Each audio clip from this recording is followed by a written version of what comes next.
بسم الله الرحمن الرحيم، اللهم صل على محمد وآل محمد. السلام عليكم متابعينا الكرام، يا رب تكونوا بصحة وسلامة وخير. اخوان، رجعنا وياكم حلقة جديدة عن الخل الطبيعي.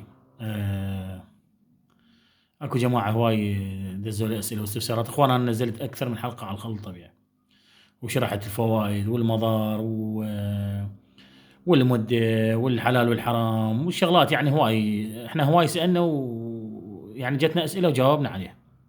اليوم انا عندي فد معلومه بسيطه، لان اكو جماعه دخلوا لي على الخاص على اليوتيوب وعلى التيك توك وعلى الانستغرام، قالوا ابو عبد الله احنا نريد من عندك توصيل للمحافظات.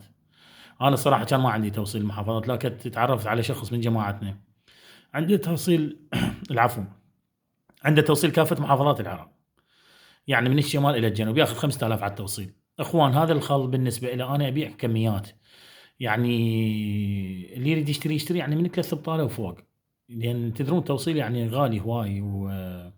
انا طبعا خدمه للناس اللي المرضى، يعني اللي انا سالفت لكم قلت لكم هذا شيء يعالج الخل الطبيعي. اخوان، بس يكون خل طبيعي مضمون، يعني من ناس مضمونين، ناس ثقه. هوايه اكو ناس ترى جاي يغشون هسه، يقول لك خل طبيعي بس هو يروح يجيبه من السوق، لو يحط له ماي لو فد شيء ويعطيك اياه. احنا الخل الطبيعي مالنا هذا يعني حتى مبين، اذا تشوفون الشعب مال البطل، باعوا الشعب مال البطل، هذه نسميه احنا الخثره. هاي الخثره مال الخل ماكو، يقوم تنزل شوي شوي تنزل، يعني توصل لي جاي يجوز لي جاي. اخوان، هذا الخل الطبيعي انا استخدمه 99% كعلاج، يعني علاج للجهاز الهضمي، الجهاز التنفسي، جهاز الدوران، مرض تصلب الشرايين.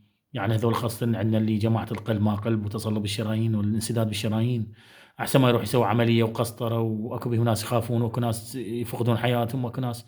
هذا الخل الطبيعي اخوان يفتح الشرايين، يذوب شكو دهون شكو شحوم، اللي يعاني من السمنة، اللي سمين مثلا عنده زيادة وزن، اللي عنده مرض السكر. طبعا انا اعرف ولد من جماعتنا به مرض السكر، اخذ من عندي، قال ابو عبد الله مثل ما وصفت لي، يعني انا وصفت له، قلت له قبل الاكل، قبل لا يجي الاكل بنص ساعه او ب10 دقائق تشرب شويه من عنده، فد ربع جلاس، وبعدين روح اكل. يقول كنت انا ما محروم من التمن، محروم من الخبيز، محروم من التمر.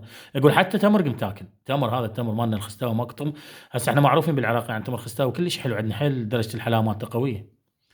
زين، يقول والله العظيم يعني استعدلت اموري عن من هذا الخل. انا اخوان انا ما امدح نفسي، كل انسان يقدر يسوي خل ببيته، وكل انسان يقدر يشتري من الناس اللي يثق، وانا ما اقطع الرزق، بالعكس انا اتمنى يا رب يكون كل العالم يعني تشتغل وتستفاد وتحصل، لكن تتم دور الناس الثقه يشترون منهم، مو يعني يجي تشترون من عنده. اتذكر قبل فتره مره من بغداد هم سولفت لي، قالت مشتري خل تفاح بس طلع مغشوش، ناس بقشمريه حاطينها خل مي وما أدري شنو خابطينه، وما ادري لا مندوزي ومي.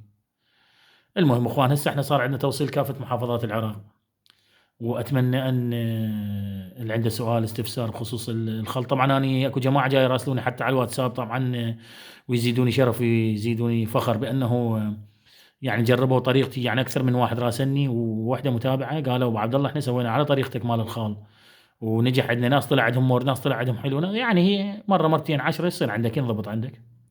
واللي ما يريد هاي التكلفه والهوسه كلها يشتري خل جاهز، هذا خل جاهز موجود.